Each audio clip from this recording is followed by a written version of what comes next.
kalian tetap bahagia ya. Nah, perkenalkan di sini ada Kak Naza yang pada video kali ini akan membahas tentang pentingnya tanah bagi keberlangsungan kehidupan. Stay tune ya. Nah, sebelumnya Kak Naza ingin tanya nih, siapa di sekitar rumahnya yang terdapat lahan kosong yang tidak ada tanamannya? Ayo, tahukah kalian kalau sebenarnya tanah juga dapat kehilangan kesuburannya jika tidak terdapat tanaman di atas lahan tersebut. Nah, keberlangsungan kehidupan di bumi ini banyak terjadi di permukaan tanah. Kebutuhan pangan, tempat tinggal, semuanya yang berada di atas tanah. Nah, kira-kira apa ya yang terjadi apabila tanah tidak subur lagi sehingga tidak dapat memenuhi kebutuhan manusia? Nah, sebelumnya kita harus mengetahui nih apa definisi dari tanah itu sendiri. Tanah merupakan komponen yang penting bagi keberlangsungan kehidupan di bumi. Tanah juga sebagai tempat hidup bagi berbagai makhluk hidup termasuk tumbuhan. Nah, tanah juga termasuk sebagai sumber daya alam yang tidak dapat diperbarui. Nah, apakah kalian di sini dapat menyebutkan manfaat tanah lainnya? Betul sekali. Manfaat tanah lainnya yaitu yang pertama untuk penyedia dan penyaring air, lalu untuk penunjang kesehatan, lalu untuk penyedia kebutuhan manusia, untuk menjaga keseimbangan lingkungan, dan lain sebagainya. Nah, manfaat tersebut tidak akan kita rasakan apabila tanah tersebut sudah rusak ataupun tanah tersebut sudah tercemar. Sini kakak ingin tanya lagi dong, siapa di sini yang pernah menyiram tanaman di sekitar rumahnya? Pastinya kalian sudah pernah semua ya menyiram tanaman.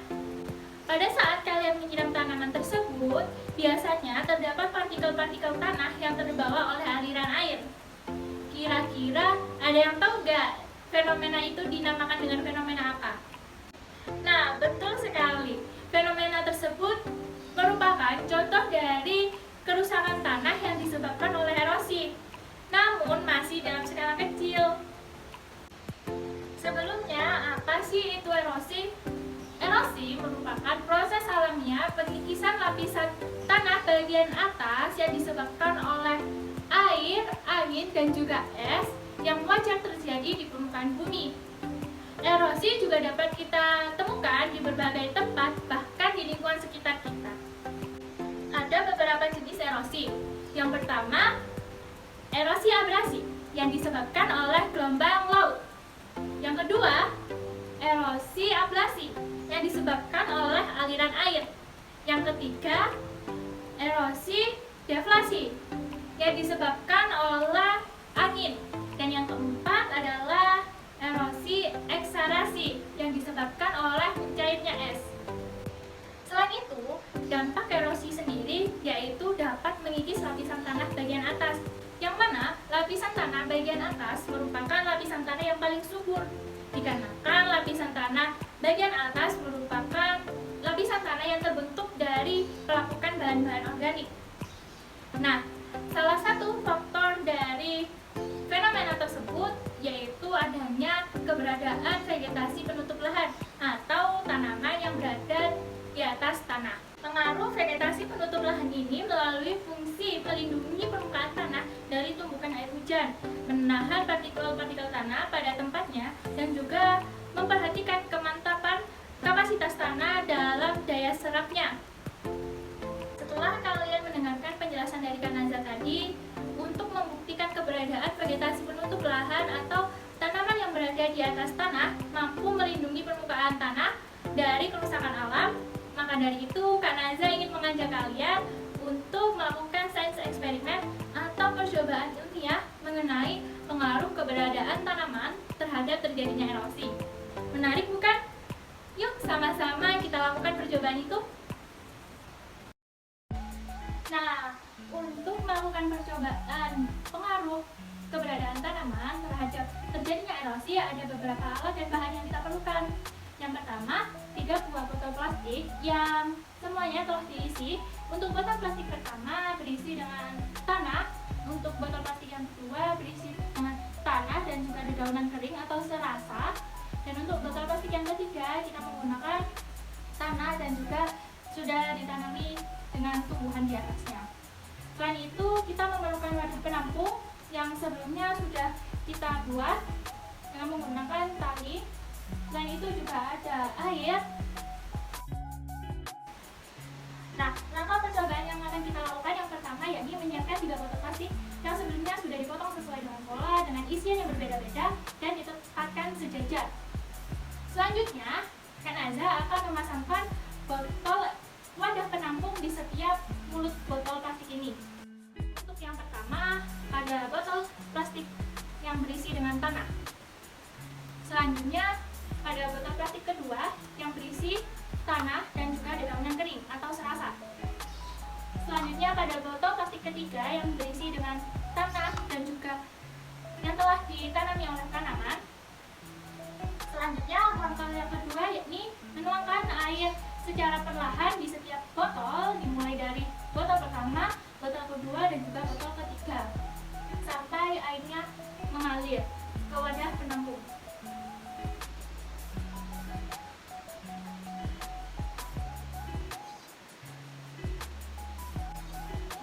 Selanjutnya pada botol plastik kedua yang berisi dengan dari tanah dan juga serasa.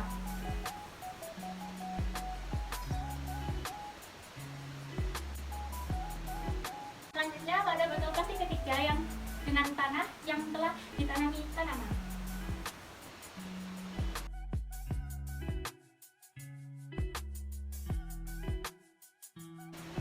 Wah, semua wadah penampung yang ada sudah terisi dengan air yang dihasilkan oleh ketiga botol ini. Selanjutnya kita akan mengamati hasil yang didapatkan dari masing-masing botol. Dapat kita lihat hasil yang diperoleh setiap botol sangatlah berbeda. Untuk botol plastik yang pertama, aliran air atau air yang mengalir dari botol plastik pertama jauh lebih keruh dibandingkan botol plastik kedua dan juga botol plastik ketiga. Hal ini dikarenakan tanah yang ada pada botol plastik pertama terjadi erosi intensif sehingga partikel-partikel tanah ini terbawa langsung oleh aliran air sehingga air yang mengalir berwarna jauh lebih keruh. Selanjutnya, pada botol plastik kedua, air yang mengalir pada botol plastik yang kedua ini berwarna terlihat lebih jernih dibandingkan pada botol plastik yang pertama. Hal ini dikarenakan erosi tanah pada botol plastik kedua ini terjadi lebih sedikit karena tertahan oleh serasa atau daun-daunan kering sehingga terlihat lebih jernih. Selanjutnya, pada botol plastik ketiga, air yang mengalir pada botol plastik ketiga ini terlihat sangat-sangat jernih karena erosi yang terjadi sangatlah sedikit. Hal ini dikarenakan terdapat akar tanaman yang mengikat tanah sehingga erosi yang terjadi sangatlah sedikit, sehingga air yang keluar dari botol plastik ketiga ini terlihat sangat jernih. Nah, dari hasil percobaan tadi dapat kita simpulkan bahwasannya vegetasi penutup lahan atau tanaman yang ditanam di suatu lahan dapat berfungsi untuk mengurangi laju erosi yang terjadi. Selain itu, serasa atau dedaunan kering juga dapat mengurangi laju erosi. Akan tetapi, kemampuan serasa dalam mengurangi laju erosi lebih rendah dibandingkan oleh tanaman, karena tanaman dapat berfungsi untuk mengikat tanah sehingga erosi yang terjadi sangat lebih sedikit. Selain itu, terbukti bahwa vegetasi penutup lahan atau tanaman mampu mengurangi kerusakan pada tanah. Tanah yang ditanami banyak tumbuhan atau tanaman jika hujan tiba mampu melindungi tanah dari tumbukan air hujan. Hal ini dikarenakan akar yang terdapat pada tanaman mampu mengikat tanah sehingga partikel-partikel pada tanah tidak akan hilang.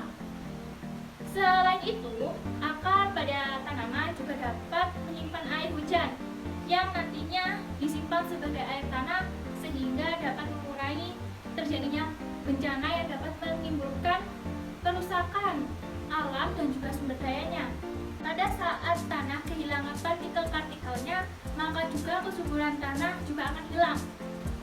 Ketika hal itu terjadi, maka kita tidak akan merasakan hasil dari sumber daya alam tanah itu sendiri. Maka dari itu terdapat beberapa upaya yang dapat kita lakukan untuk mencegah terjadinya kerusakan pada tanah. Yang pertama, dengan hal kecil saja kita dapat menanam pohon di sekitar rumah kita ataupun di lahan-lahan kosong di lingkungan kita. Tidak perlu pohon yang besar-besar.